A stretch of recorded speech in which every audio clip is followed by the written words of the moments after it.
ঈদে অর্থাৎ ঈদুল আজহাতে আমরা ভোর থেকে কোনো কিছু না খেয়ে কোরবানির গোশত দিয়ে দিনের প্রথম খাবার গ্রহণ করব, এটি মুস্তাহাব বা সুন্নাহ।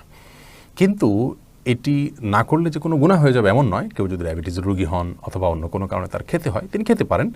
এটি ফরজ বা ওয়াজিবের মতো কোনো গুরুত্বপূর্ণ বিষয় নয় যে এটি লঙ্ঘন করলে কোনো গুনাহ হবে।